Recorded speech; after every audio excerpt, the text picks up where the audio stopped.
Okay, we're just waiting for a few more people to join us here. Darren, are we good to go?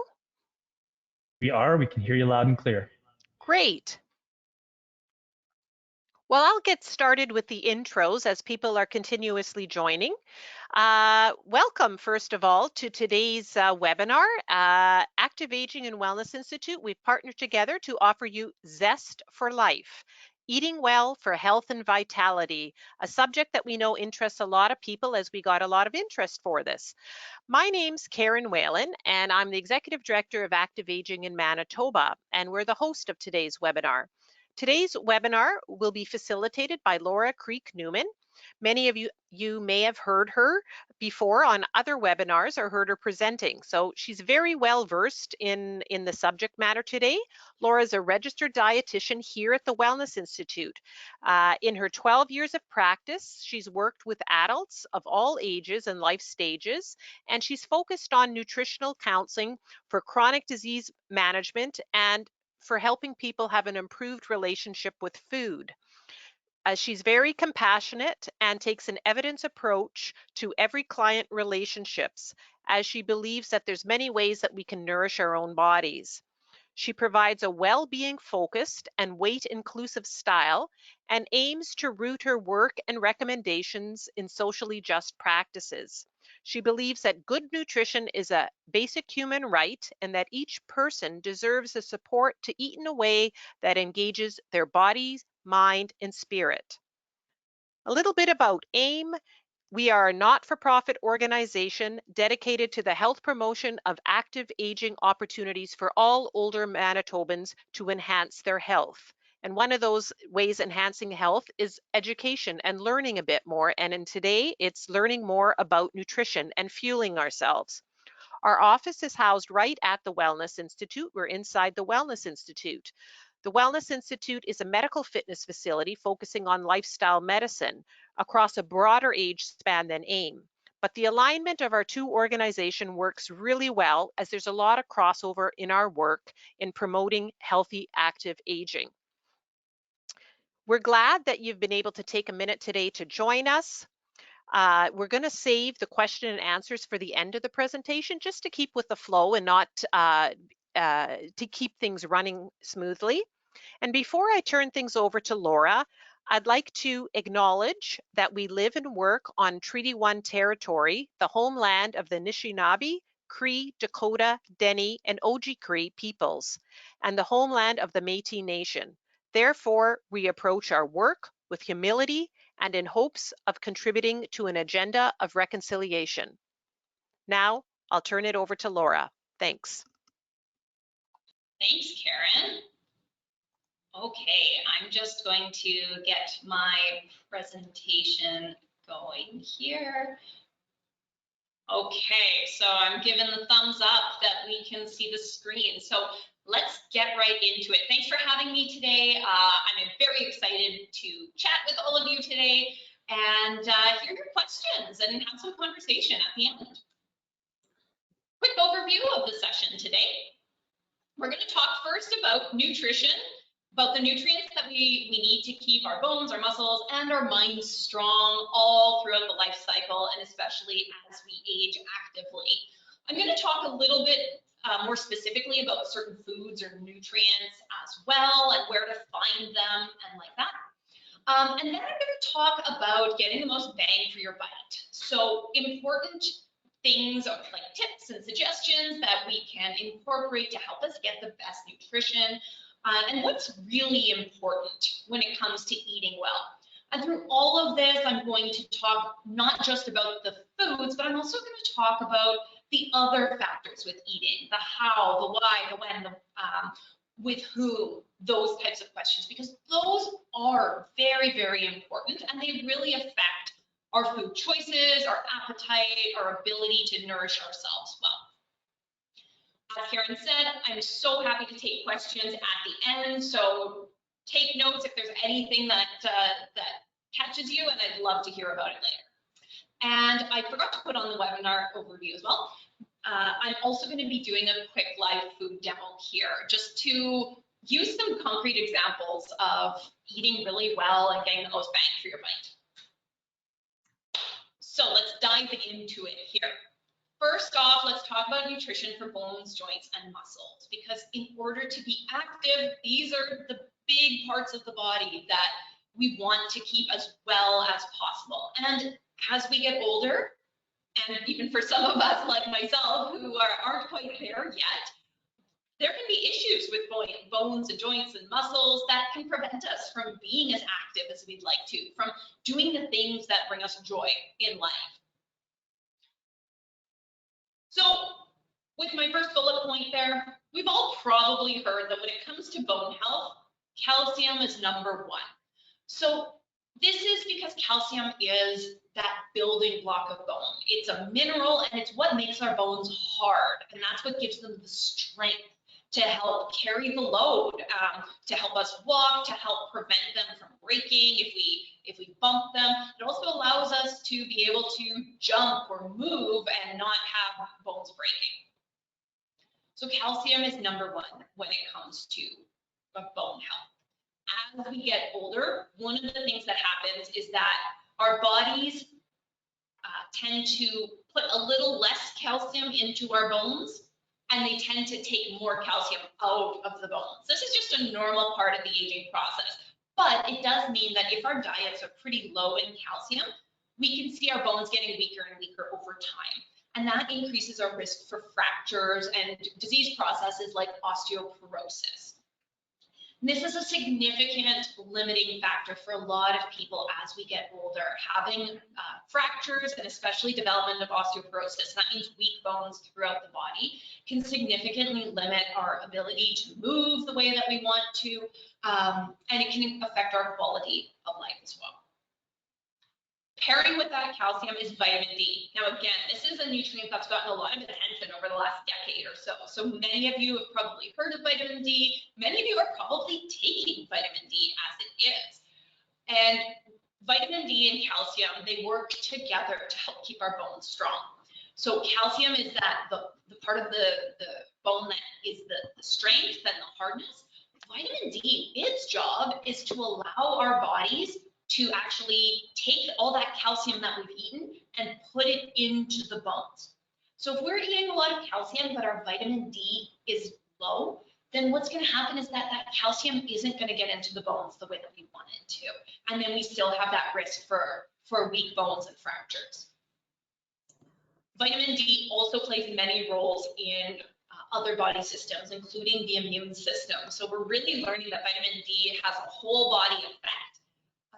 And so it's not just bones, but bones are a huge part of it. I talk about vitamin D because most Canadians don't get a whole lot of vitamin D. There isn't very much in our food system. So we do have some naturally found in foods like fatty fishes like salmon or anchovies and sardines.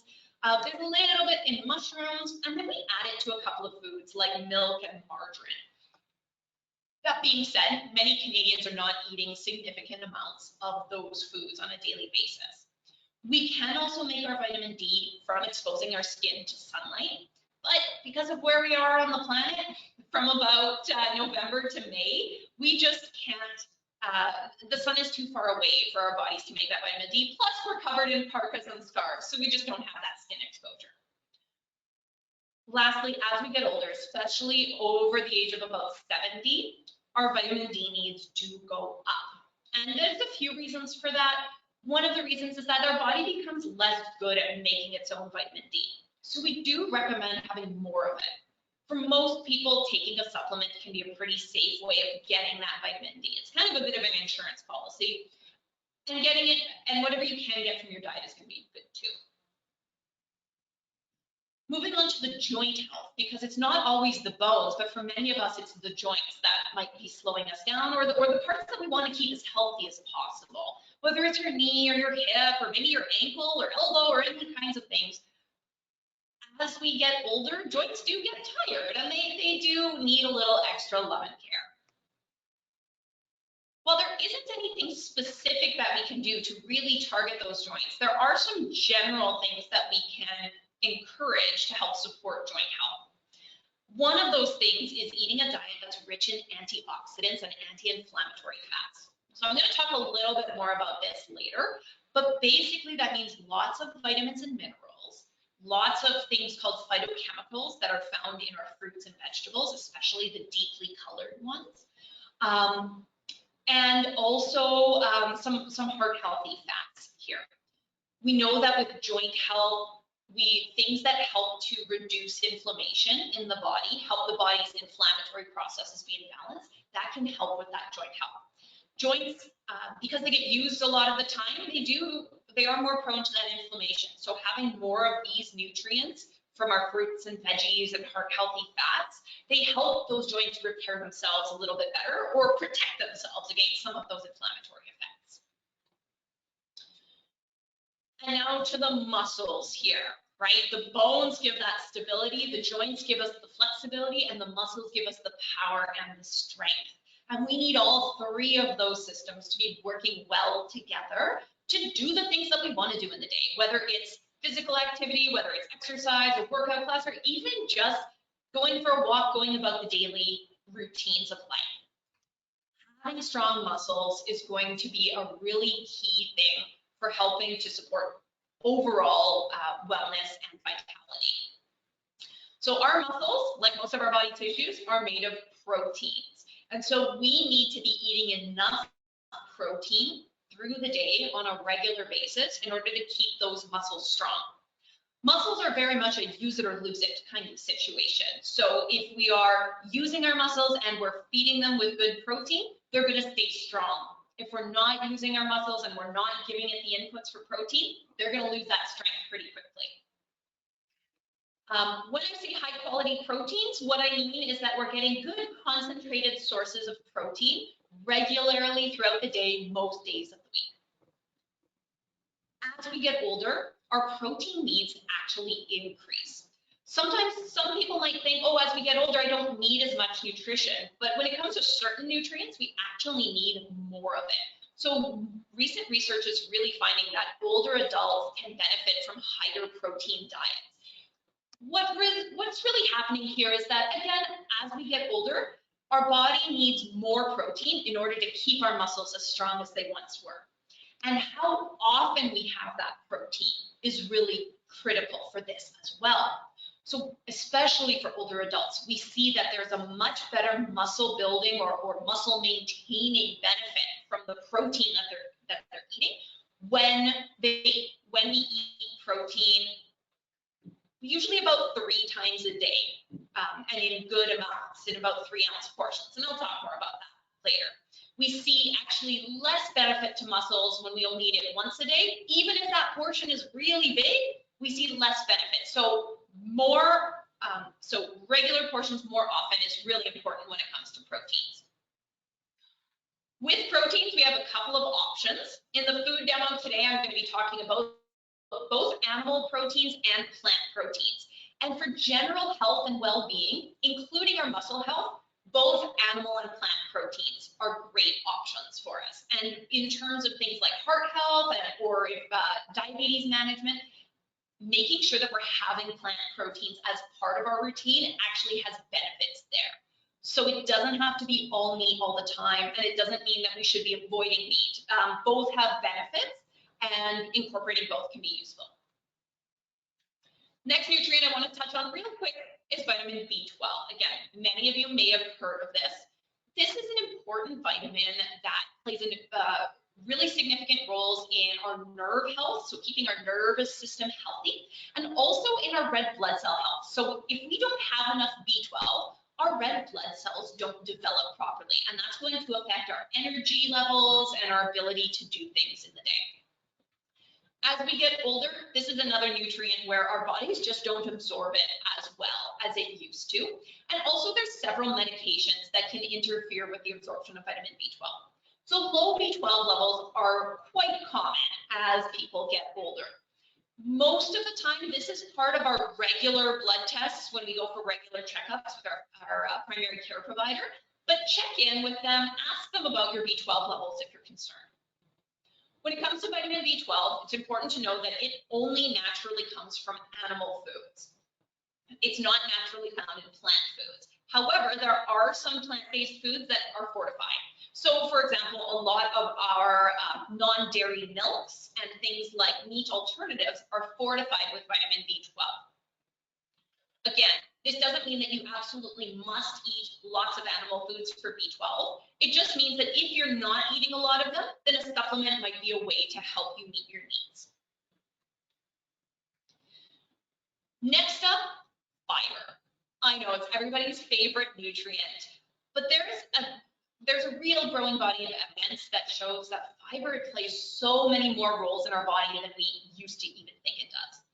So for many of us, when we think of fiber, we think of maybe tough veggie skins or things like wheat bran, and we think of its effect on our gut, right? It keeps everything moving, and that is definitely part of its role. It goes well beyond that, though. We really see that when we have higher fiber diets, we have improved heart health and decreased cardiovascular risk, better blood pressure, better blood sugar as well. It helps protect kidney function. So in terms of being active and aging well, if those body systems are working better, we're going to feel better and we're going to be able to keep doing the things in our life that we like.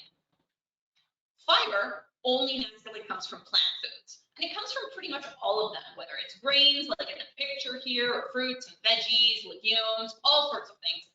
So in general, the more plants we eat, the more fiber we're gonna get. So with fiber, if you're thinking, oh, I could use more fiber, definitely increasing fiber is good for most people, but I would say go slow with it. Too much fiber all at once can make the gut a little unhappy.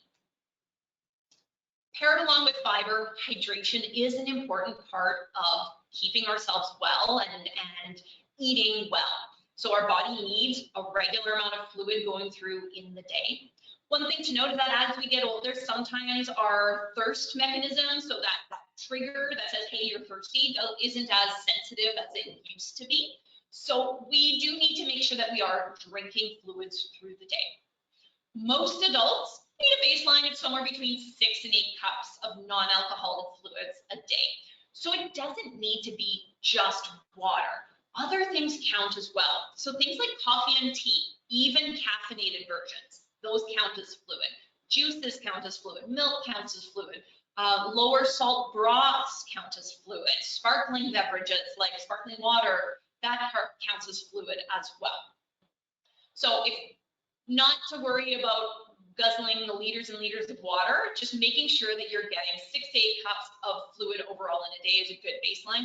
Keep in mind that if it's hot, even if you're not sure that you're sweating, drink more if it's hot. But if you know you're sweating, drink more. If you're ill, for example, if you have a stomach upset or something like that, more fluids is really important as well. So I wanted to touch a little bit more on those nutrients for health and vitality, especially when it comes to things like joint health and brain health. These are things that a lot of us, we're thinking about as we're getting older, right? We want to keep our bodies as well as possible. We want to keep doing all of these things. So there's a couple of nutrients that we can keep at top of mind. First off, I mentioned before those heart healthy fats. So some of you might have some ideas that come to mind with that. There's a few examples in the picture on the slide here. These are, generally speaking, plants that come from, or fats that come from plants rather. So things like our olive oils, things like avocados, which are naturally high in fat, nuts and seeds and their respective oils. These are all heart healthy fats. What we find is that when more of our fat comes from these types of sources compared to animal-based sources, we see things like lower cardiovascular risk, we see lower cholesterol levels, and it seems to be protective for the brain, particularly when we're including regular sources of omega-3 fats. So for anybody who's not aware, omega-3 fats are a special type of these heart healthy fats, and they actually come from both plants and animal sources. And omega-3 are special. They seem to have really health balancing properties throughout the body. One of their big properties is they have an anti-inflammatory effect. So when we're getting enough of this omega-3, it helps our bodies balance that inflammation response and prevent some damage that can happen from high amounts of inflammation. We also know that omega-3 is a key part of our brain and nerve tissue. And so having enough omega-3 helps to support cognitive function long term as we age as well. And then there's some evidence too that seeing more of that omega-3 is related to that joint health part of it. So omega-3 is a type of fat that's a little bit hard to find, but there are sources that we can do. So one source that's highlighted in the photo here would be things like our fatty fish. So this is the animal source. So salmon is a great example. Things like sardines or mackerel or char, even many of our seafood. These are good sources of that omega-3. We can also get it from plant-based sources as well. So things like flaxseed, if you've ever heard that ground flax is good for you. It's one of our best plant sources of omega-3. Chia seeds are very similar, hemp hearts as well, canola oil, walnuts. There's many others as well. So in the recipes that I'm doing today, I'm actually going to highlight some of these omega-3 sources. What we want to know about omega-3 is that we want to get as much of it from food first as possible. There are supplements out there. I'm not going to go into detail about that today, but try to think food first. There's also a benefit to getting both the plant type and the animal type. So if you're someone who eats animal foods and eats fish or seafood, twice a week, more if you enjoy that, is generally what's recommended. If you're someone who doesn't eat those types of foods, then we recommend emphasizing those plant-based omega-3s more often on a daily basis, even several times a day can be helpful. Next, we want those antioxidants. Like I was saying before, these are things like our vitamins, vitamin C and vitamin E, which come from our fruits and veggies and nuts and seeds. These are excellent antioxidants in the body. We also get lots of our minerals that are both heart protective and just generally supportive of the immune system from our fruits and veggies. Overall, variety is what's really key for health. There's a lot of messaging out there that talks about what's bad and what we should avoid, but not as much that talks about what we can actually add in, what we can enjoy. And in the reality, there's way more foods that we can enjoy and that we can add into our diets. And just psychologically, we know that when we frame things in a more positive way, we're more likely to do it because we feel better about the choices. So whenever possible, think about an adding in approach versus a taking away approach. So eating well to keep our bodies strong as we age, to stay active, isn't about not eating this and not eating that. It's about getting those antioxidants in. It's about incorporating omega-3s. It's about looking for opportunities for fiber in the diet. It's not about saying, I can never eat white bread again. It's about, maybe there's some options to add extra whole grains into my diet. So I hope that's a helpful perspective shift. Like I mentioned at the beginning, eating well is about more than just the food on the plate. There's a lot of other factors that affect our abilities and desires to eat well. So I want to touch on some of those. One key thing that many of us have been missing over the last 2 years is eating socially. And I know that for some of us, we've been missing this for a lot longer.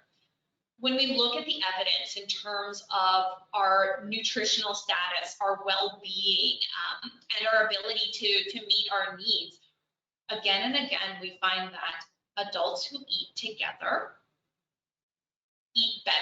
They have better nutrition overall, they have more variety in their diet, and they maintain better mental and cognitive health for longer compared to people who don't eat together. So this is really important. If there's an opportunity to eat with others, this really is a factor that can help us get more out of our diets. We're more likely to have a variety of foods. We're more likely to eat more regularly as well. And I'm going to talk about that in a moment. So there's a lot of benefits to it. And the beauty of it is we don't even have to think about it. Just being in a social setting, because we're social creatures, we just eat better. It's an automatic thing because we evolved that way. And so if there's an opportunity to do that, even sometimes doing it virtually, if that's what's possible for you, that can be helpful. Ooh. I'm not sure what's happening. I think my presentation might be glitching. Okay, that was strange. Okay, anyway, on we go. So I do want to bring attention to something about appetite. As we get older, appetites do tend to decrease. Our body energy needs do tend to go down a little bit. And then there's other factors that can affect our appetite. So things like health conditions, medications that we might be on, all sorts of different things can affect appetite. What's important to know, though, that just because appetite decreases, it doesn't mean that our nutrient needs decrease. And as we talked about with things like vitamin D and protein, we actually need more of it as we get older. So even if the appetite is down, good nutrition, balanced nutrition remains really important. If we find that there's ongoing low appetite, that's really going to affect our ability to be as active as we want to be, to live the types of day-to-day lives that we want to live. We're more likely to feel those changes in physical fitness and physical function quickly as we get older if our intake goes down. So if you're noticing low appetite, especially if you're feeling like you want to miss meals or you're just less interested in food overall or just don't want to eat whole big groups of food, bring that up with your primary care provider. Maybe meet with somebody like myself, a dietitian, because that's something that is going to affect our quality of life. So to counter that, for some people, looking at food as a part of our self-care can be a helpful strategy. The reality is that food preparation takes a lot of energy. It takes a lot of time, and especially if we've done it for a lot of years, or even just, whatever the situation is, we might not feel like it or have the energy to do it as much anymore. Or we might feel like, oh, I don't really need it because my appetite's low.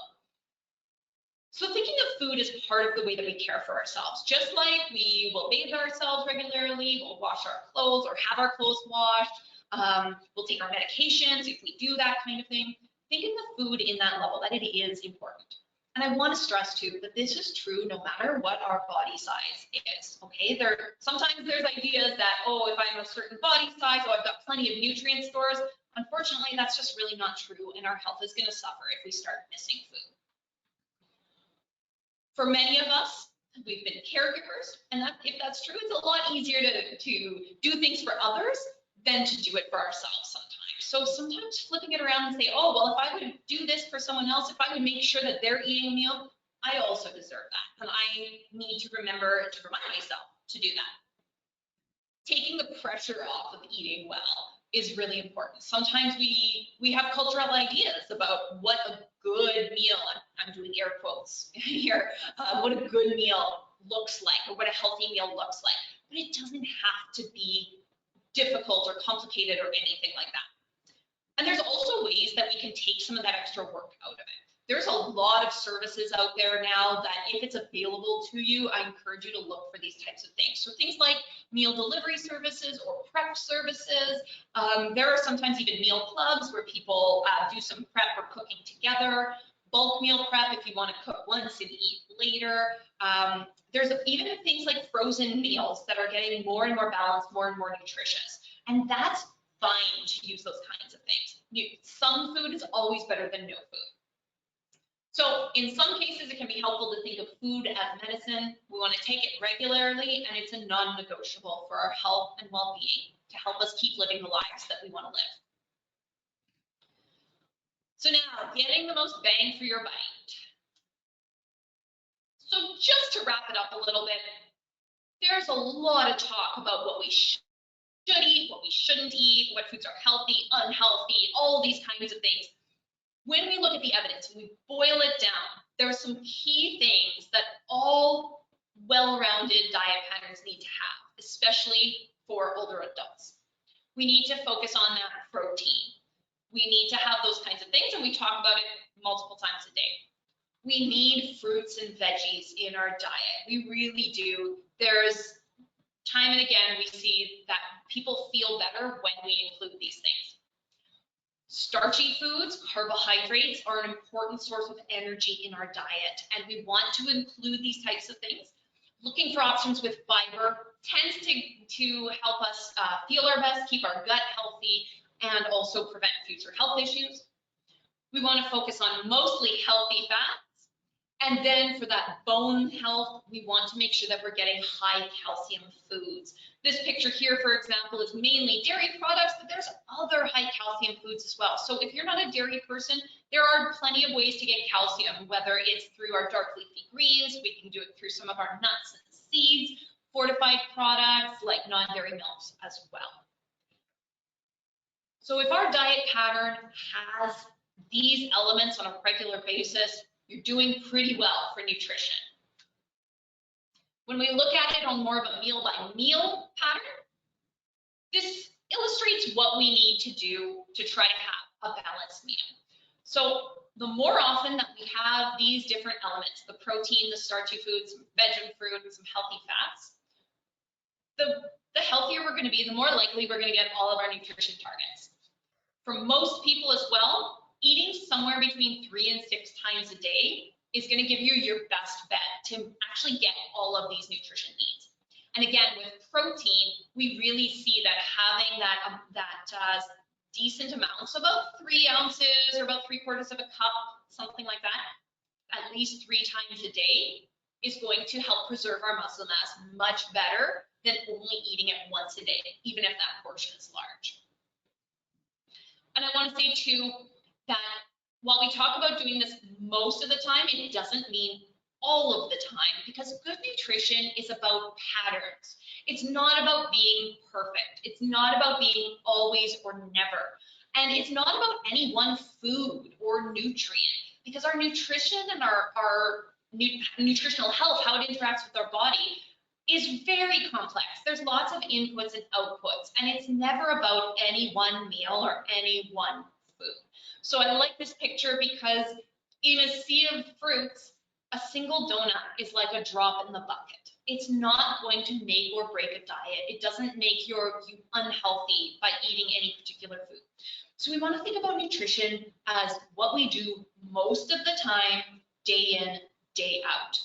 And again, variety is important with this. So it's not about only eating kale, like we sometimes hear kale. It's about, okay, do we get some green veggies even some of the time? Great. And if we do that frequently over days and weeks and months, that's where the effect on our health comes from. It's really easy to get caught up in the shoulds and shouldn'ts, but there isn't any one way to do it right or one way to do it wrong. It's about patterns that we do and what we do most of the time. Now, of course, in recent months especially, we've all seen that food prices have been going up. And so sometimes it can be hard to think, well, how am I going to get my nutrition needs with the prices as they are, or with the foods that are available? So I have a few things that we can do. First off, frozen foods are your friends. So some of you are probably already using a lot of frozen foods, or maybe freezing some of on your own. That's awesome. These foods are just as nutritious as the fresh variety, especially when it comes to our fruits and veggies, but they're super convenient and they're almost always cheaper. The nice thing too is that they last really well. So if you only need a cup of something, but you had to buy a whole bunch, you're not worried about this bunch of greens going bad, because the frozen ones, they're going to sit in your freezer until you need them again. So make use of frozen food. Also planning to freeze things. So freezing your leftovers, including ingredients. So I'm in my recipe today, I'm talking about using canned peaches. Canned foods can be frozen, whether it's beans or peaches, these types of things can be frozen. You can also pre-cook some grains, especially whole grains, and freeze those into individual portions, so then it saves you some cooking later. The next thing that we can look at is emphasize plants. We can get a huge number of nutrients from plants in our diets. And plant foods, while they have gone up in price, are generally cheaper than animal foods. So emphasize plants, including protein. So beans, lentils, chickpeas, nuts and seeds, those are more expensive, but those types of things are going to help with the cost and give you tons of great nutrition. Think about long-lasting staples and adding. So those pantry-friendly things like pastas, whole grains, dry cereals that are low in sugar, these are fantastic things to build a meal off of. Other things too, like nuts and seeds, these can last in our freezer for months, if not a year. So these are great ways to add nutrition. I'm going to use that example in a minute. Next, let's focus on what we're actually going to use. There's a lot of hype, again, and a lot of talk about very unique ingredients, but there isn't any evidence to say that we absolutely have to use certain ingredients. So focus on what you're actually going to do, what you want to eat, and just try to get variety within that. Variety is important, but we don't actually have to have a huge variety every single day. So we can think of variety week to week, and that can help too. So instead of thinking, well, I have to have 3 or 4 different kinds of fruits every week, or 3 or 4 different kinds of veggies, pare it down, focus on 1 or 2 this week. Next week, choose something different. Again, over time, we're gonna get that nutrition. And then lastly, whenever possible, share with others. If there's a way to trade, maybe trade leftovers from some batch cooking, or buying a bigger portion and splitting it with a friend or neighbor, those types of things can be helpful. Okay, so I'm going to do a really quick food demo here. Just let me pop over in front of the camera. So, okay, I hope everybody can see me here. I put together a couple of really quick recipes that are all about using long-lasting and cheap ingredients, but getting great nutrition. So first, I'm going to make a peaches and cream oatmeal that's a higher protein option and lower sugar than the instant stuff. Some of you might be eating it, some of you might not, but in this case, I'm starting with some quick oats here. I've just got them dry. So this is your basic quick oats. I'm going to add a couple of nutritious add-ins here to get more out of the meal and make it more of a balanced meal. So this here, I've got some ground flaxseed. That's my excellent source of omega-3. I'm adding a couple of tablespoons in. That's about a day's worth of omega-3. So you're doing really well if you're getting that much. Next, for my extra protein, I'm using some skim milk powder here. I don't know if anybody's used that before, but I'm going to add in about 3 tablespoons worth of skim milk powder. So this is an excellent source of calcium, and it's really going to give us a protein boost for our oats here. Stir it all together. Then I have another add-in. These are hemp hearts, so they're a little bit hard to see, but these are a seed that are full of those omega-3 fats again, and they're an excellent source of protein. So if you have access to that, you could add a couple tablespoons in. Mix it all in. Then lastly, I've got my fruit. I'm using my canned peaches here. So these are just regular canned peaches in juice. I drained off the juice and rinsed them a little bit, diced them up. You could leave them whole if you wanted to. Put them right in, and then you're going to mix that with about 3 parts water to 1 part of the oats. Microwave that. And with the magic of television, we've got a really balanced meal here. I've topped it with a bit of cinnamon and a couple extra peach slices and also some coconut for flavor. You could add in extra of any of these things. You could also add in a little extra sugar if you wanted to, but here we've got a really high fiber dish, excellent source of omega-3, and we've got a good source of protein for our breakfast especially. So that's going to help get those muscles going and keep them strong.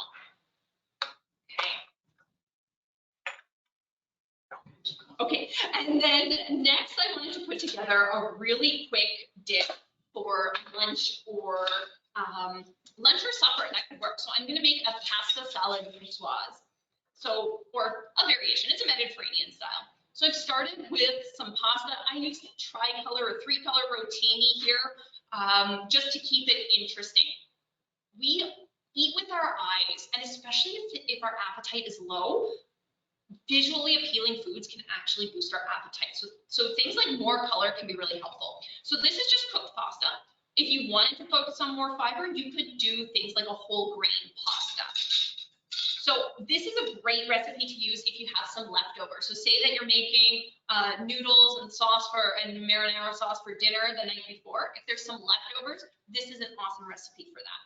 So I'm just using some of this. These are cooked and cooled noodles or leftover. That's fantastic as well. Putting those into my bowl here. Okay. So starting with that. Now I've got my veggies here to help make it a really balanced meal. So I've got green beans, and as you'll notice over here, these are actually frozen green beans. So I love having these frozen green beans. They can go into a lot of different things. They can be prepared in a lot of ways, and they work really well in this salad. So I'm going to just put some of those in. I do have a fresh tomato on here as part of the flavor. I used Roma because those are usually some of the cheapest tomatoes, and they have a nice texture to them. So you can do that. If you don't have access to that or they're really expensive, you could try it with canned tomatoes, just drain off the juice. I'm also putting in some sun-dried tomatoes. So this can be a really flavor-enhancing ingredient. I've got a bag here. These dry ones will last well sealed in the pantry for a long period of time. You just rehydrate them as you need them. So again, they're pretty economical, but they add a burst of flavor. I'm using some red onion. This is going to give us some flavor and color. And again, onions are an awesome staple to have just to keep things interesting. I'm going to put in a few olives for flavor here as well. They are a little on the saltier side, but the rest of the dish is lower salt, so it's not a big deal. And then I found some green onions on sale today, so I thought I would put those in. So if you have something like green onions or chives, that's excellent. So we've got all sorts of things in here. We've got lots of colors. To make it a balanced meal, and because protein is so important, we're going to use some chickpeas for our protein. So this serving here is about a half a cup of chickpeas. So I'm using just canned chickpeas for this. They're easy and they're pretty economical. You're going to get about 3 of these half-cup servings from this can. You could have more chickpeas in this if you wanted to, but you want to make sure you're getting at least a half cup of chickpeas. You could also add in animal proteins, things like tuna or boiled eggs are some traditional add-ins for this. Some people like to add in some cheeses like feta cheese as well. So we've got our salad. I'm just going to toss that just a little. Okay, put that to the side for a moment. Now our vinaigrette for flavor, olive oil. You could use canola if that's what you have available to you. In the bottom of the dish here, garlic, that lasts forever and gives us a ton of great flavor. Some Dijon mustard in there for a nice kick, some thyme and some oregano for that flavor. So again, olive oil is that really heart-healthy fat here. So we definitely, we want to use that. And then to give us a little bit more kick, I'm using some red wine vinegar. You can use any kind of vinegar that you have available to you. White wine vinegar, balsamic vinegar. These are pretty traditional options, but you could use whatever you have available to you. And again, these are great flavorings that are going to last a long time. So our quick vinaigrette comes together. Oh, you could also use lemon juice too. So if you have those bottles of lemon juice that you can keep in the fridge, those are excellent flavorings.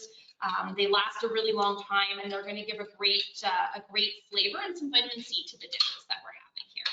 So mix that up. I've got my pasta salad. Pour it over top. Make sure that it is well tossed. I'm just going to toss that a little bit. If you can, give it a little bit of time to sit, but if you're really hungry, you just dig right in. Okay, and I'm going to show us what that looks like. Okay. All right, now this portion might be a little large for you, and that's okay here. All I wanted to illustrate is that both of these dishes are well-balanced meals, and we made them with some relatively inexpensive but really nutritious ingredients. We used some shelf-stable things as well, like our canned beans and our canned fruit. Things like skim milk powder are fantastic nutritious boosting add-ins. And we emphasized really healthy and nutritious proteins, but at a much lower cost than some of our animal-based protein meals. So I hope that that was interesting for you, or maybe sparked some ideas. Maybe you have ideas of how you're already doing these kinds of things, and that would be great. So in the end here, oops, sorry, I'm just doing this. Overall, good nutrition is a foundation of staying well in all stages of life. Active aging, doing our best, feeding ourselves well, these all go together. And we want to make sure that we're still prioritizing all those nutrients that are going to keep our bodies strong and eating in ways or setting up eating environments that help support our health and well-being. So with that, I'm looking forward to answering any questions that you might have. So thank you so much.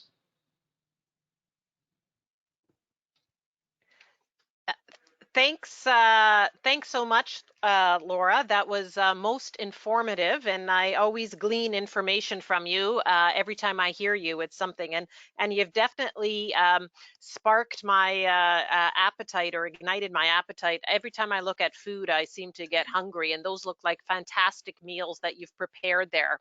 We do have a couple questions that have come in, so I'll ask those of you. So, Laura, you did mention flax seeds. Do they need to be ground to get the benefit? I heard whole flax seeds just go through you and do not absorb you don't absorb the nutrients. Is this true?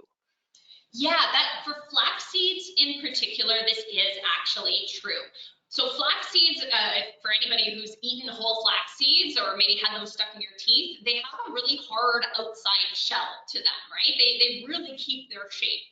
And because of that hard shell, our bodies, when they digest them, our bodies can't digest that shell. It stays whole. So it just kind of moves through the body. So in terms of fiber, it still acts like a fiber and it's still a good thing that way. But if you want the benefits of things like the omega-3s from the flaxseed, we really do need to go for the ground flaxseed. That's what allows our bodies to actually get at those heart healthy fats within it. So either one is fine, but if you want the omega-3s, definitely the ground. And is there a shelf life to ground flaxseed? I know when I've gone out and about to a store, sometimes I'm like, ooh, should I buy the non-ground and grind it right before? Or like, is there a sort of a time that you say, okay, it's okay, and you're still getting the bang for your buck with the nutrients? Or is there kind of like, don't use them past a month or something? Right. Yeah, really excellent question. So anything that's high in those omega-3 fats, the fats are going to spoil faster than something that is low in those types of fats. It's just the nature of them. So you'll notice that if you buy pre-ground, they always come in a vacuum sealed bag or in a sealed bag, and that helps to preserve the freshness. They should also come in a dark bag, so not a clear one, because light is also going to make the flax spoil faster. So once you open up a pre-ground package, you want to keep it somewhere cool and dark, ideally somewhere like a fridge or freezer. So even a pantry can sometimes be too warm, or you're going to get a longer shelf life out of the fridge or freezer. If you keep them in something like a fridge or freezer and it's staying dry in there, you're going to get a few months out of it, especially if it stays well sealed. So I'd say at least 3 months.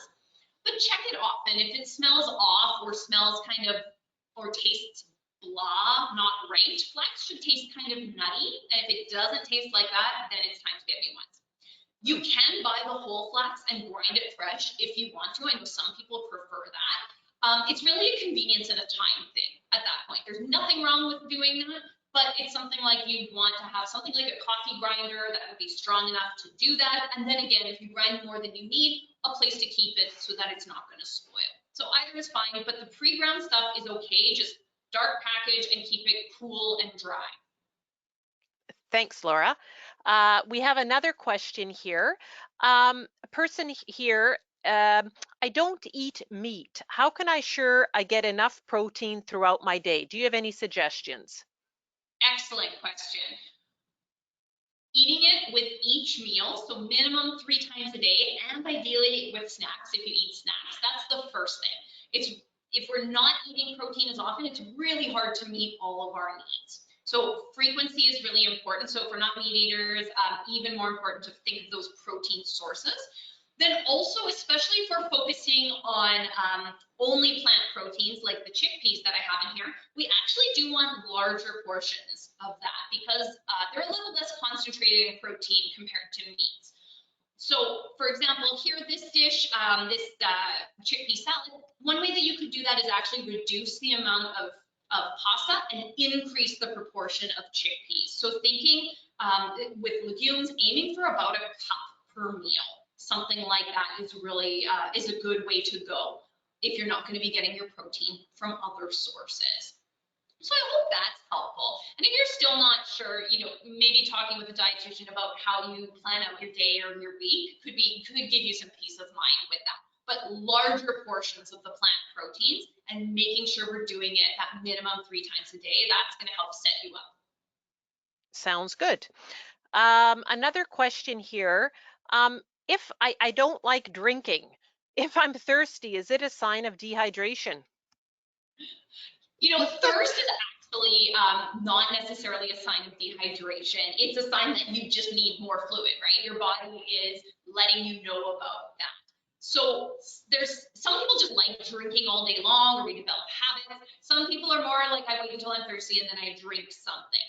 The only thing to keep in mind is that the thirst mechanism, like I said, it's not as strong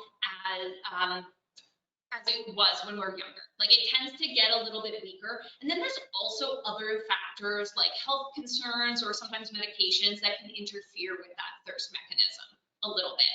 And again, because the way that our body sweats or how we feel that sensation as we get older, for some people, they don't notice that they're losing as much fluid through things like sweat or even just breathing the way that they would have when they're younger. So waiting until you're thirsty can be fine if that works for you. For some people, though, they might find that if they do that, they're really just not getting anything through the course of the day. So in that case, building a bit of a drinking habit. So pairing it with things that you're already doing, whether it's at meal times or if you take medications or supplements, pairing it with that. Or some people might even put like little reminders, maybe on a phone or an alarm clock or a sticky note, something like that, to remind them to have something to drink through the course of the day. Another one, I've recently had COVID and my appetite is still suppressed. Any suggestions on getting nutrition into my body? Oh, that's a tough one when we've been sick and food just doesn't look great, or maybe food doesn't even smell like anything or taste like much. That's really tough. So in that case, do the best that you can. Many people find that it's helpful to not expect to eat a whole meal, but really move towards more of a snacking or little nibbles, but frequently through the day kind of pattern. So having maybe a little bit of fruit here, and then an hour later, having a little bit of oatmeal there, and then a little bit of soup here. And so it's not much at once, but if you were to add it up through the course of the day, it's actually going to help you get that nutrition in. Some people also find it really helpful to think of more liquid or easier to eat type foods as well. So again, like a solid meal, like maybe this salad here, just doesn't seem like it could, that your body's ready for that kind of thing. But maybe something a little bit more liquidy, like maybe a soup or a smoothie or something like that might sit a little bit better for you. Or there's even those things like meal replacements like Boost or Ensure, those types of things that some people find that when the appetite is low, they can sip on that maybe over half an hour or something like that, and that helps them get some nutrients, some energy in, but then they don't feel overwhelmed with the food, or it's a little bit easier for the body to handle if it's still tender. And so I hope that gives a few suggestions with that. And it's okay too if, as you're recovering, your nutrition isn't what it is when you feel your best. That's part of the recovery process. We're just looking for progress and gradual improvements. If you feel like you get stuck somewhere, like I can't swallow certain textures anymore, or I can't handle solid foods at all anymore, and it's been going on for weeks, go talk to your healthcare provider. That needs to be looked at more so. Okay, thank you for that answer. I think I have one more question here. And this person indicated, I've switched to a more plant-based diet because I've heard it's better for me. Is that not the case? Where we really see the evidence is that more plants in the diet does seem to be beneficial. So building the diet pattern off of plant-based foods. And so when we think of plant-based, we often think of things like fruits and vegetables, and we think of things like meat alternatives and that. But things like our grains and starchy vegetables like potatoes, sweet potatoes, corn, whole wheat, brown rice, these types of things, these are all plants, and this is part of that plant-based diet pattern as well. So whether or not we decide to include animal products, whether we generally see a nice balance of nutrition and health promoting effects is when we make the basis of the diet plants of all those different kinds, and then any animal products are sort of smaller portions added in there. So like I was saying, you could do the salad. This is a completely plant-based salad here, but if you wanted, you could add things like eggs or fish to it. That would be okay. What we're looking at though is that most of it, the base of it, is a variety of different plants to get all of those antioxidants, all that fiber, those heart healthy fats. And then if you choose to add animal proteins and their nutrients, you can do that as well. I hope that helps to answer. But yeah, lots of plants. Whether or not you include animal protein is up to you. Thank you, Laura. And I think we're going to end with our questions there as we're coming up to the hour. Certainly time flew by for me. I think it's because I've found this so incredibly interesting. So thank you for taking time out of your day, Laura, to facilitate this webinar.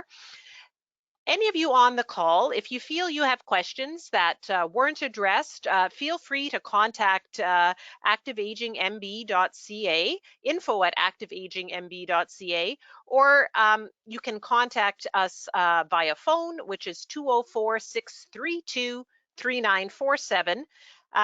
And also there's the Wellness Institute you could contact too for dietetic advice. We at the Active Aging Manitoba, none of us are registered dietitians, so we would have to, if there's something specific, we would pass that on to someone who that's within their scope of practice to facilitate and answer those questions, someone like Laura. But thank you so much for taking time out of your spring day. The sun's not shining over here. I'm not sure if it is where you are, but perhaps taking a break and getting outside. We appreciate the time you've taken inside now with us, and we hope you enjoyed and found it useful and informative and helpful, as I did. You can watch it again. It will be uploaded. This webinar will be uploaded and posted both on the Wellness Institute website and also Active Aging in Manitoba's website. You will also be shared a link with the recording on it. So with that, you can in turn pass it and share it with friends. Have a few friends over and watch it again, whatever you wish to do. So check out both of our websites regularly for future webinars that may be of interest to you down the road. So thanks again for participating today and have yourself a fine day. Take care, everyone. Stay well. Thank you.